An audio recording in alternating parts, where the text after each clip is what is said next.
In the waning years of the 19th century, amidst the backdrop of a rapidly changing world, a young solicitor named Jonathan Harker embarked on a journey that would forever alter the course of his life.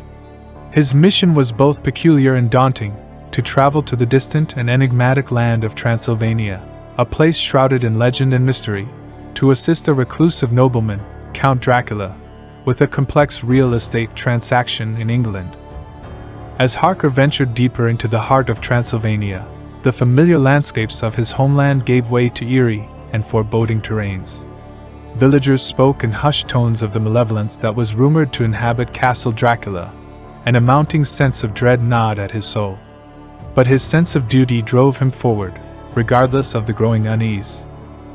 Arriving at Castle Dracula, Harker was immediately struck by its ominous presence. It perched on a precipice, its towering silhouette silhouetted against a hauntingly beautiful but desolate landscape. Upon meeting Count Dracula, Harker soon realized that his host was far from ordinary. The Count's sharp teeth, pallid complexion, and peculiar behaviors left Harker deeply unsettled. As the days turned into nights, it became increasingly evident that Harker was a virtual prisoner within the castle. The Count's peculiar habits, his aversion to sunlight, and his need for Harker's presence after dark all pointed to an unsettling reality. Count Dracula was not a man, but a vampire, a creature that feeds on the lifeblood of the living. Desperate to escape the clutches of this supernatural terror, Harker hatched a daring plan.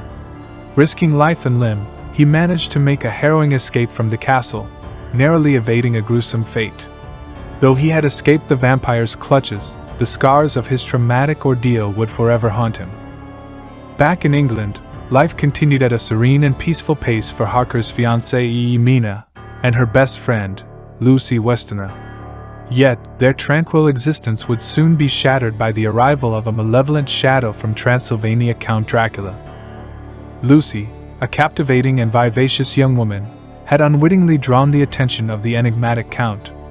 With his arrival in England, Lucy's life took a dark and ominous turn. Her once vibrant health deteriorated rapidly, leaving her family and friends baffled and alarmed.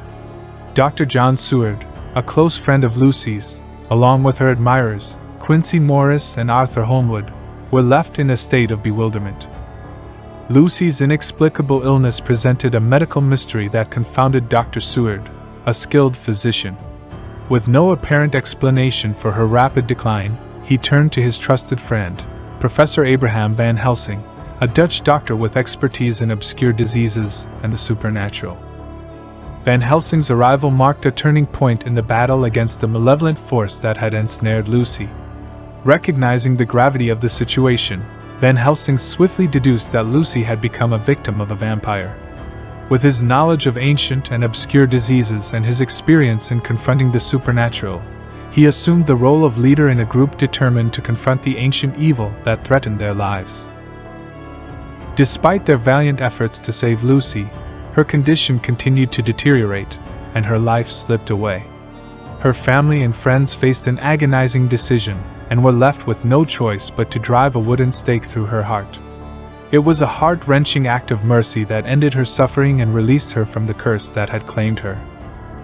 Lucy's death served as a grim and poignant reminder of the malevolent presence of Count Dracula. It was a chilling revelation of the dark forces that had insinuated themselves into their lives, leaving those who remained with a sense of urgency and determination to protect their loved ones and to rid the world of this ancient evil. The group, now bound together by their shared trauma and unwavering resolve, embarked on a mission to confront the vampire and to put an end to his reign of terror. They armed themselves with knowledge, unwavering determination, and a host of tools to combat the supernatural, including crosses, garlic, and wooden stakes. They used telegrams and train travel to track the vampire's movements as they pursued him relentlessly.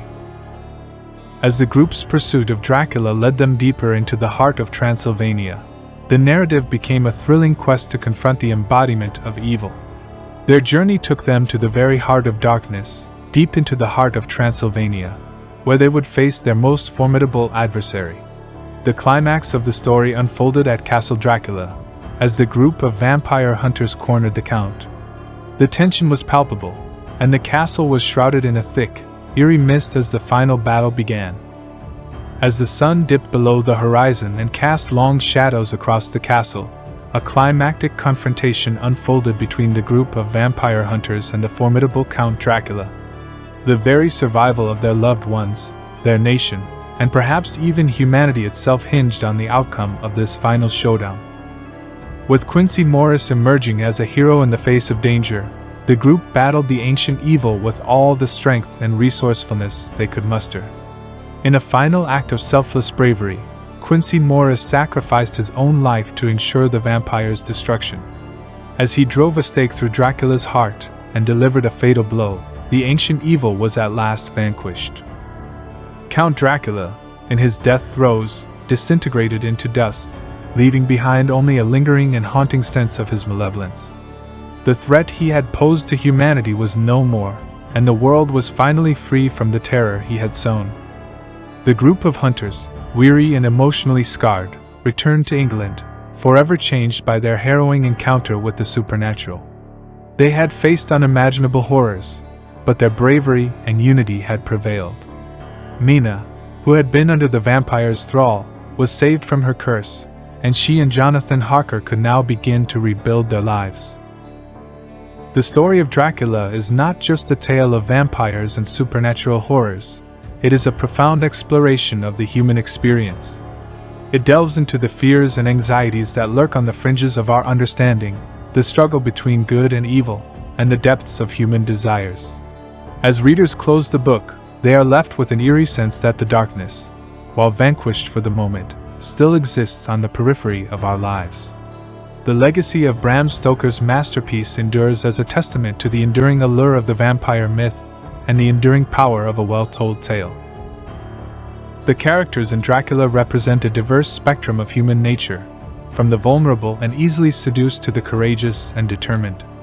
The story is a reflection of the time in which it was written, a period of rapid change and uncertainty, where traditional beliefs were eroding, and science and progress were challenging the boundaries of the known. The novel touches on themes of fear, the unknown, and the battle between good and evil, making it a timeless classic that resonates with readers across the ages. Count Dracula, with his charismatic yet malevolent presence, remains one of literature's most iconic and enduring villains, a symbol of the unknown and the fear of change. As you journey through the pages of Dracula, you will encounter a story that transcends time and place, a story that continues to captivate, terrify, and resonate with readers, reminding us that the line between the natural and the supernatural is often thinner than we dare to admit. The enduring legacy of Bram Stoker's classic vampire tale is a testament to the timeless appeal of the vampire myth and the enduring power of a well-crafted story.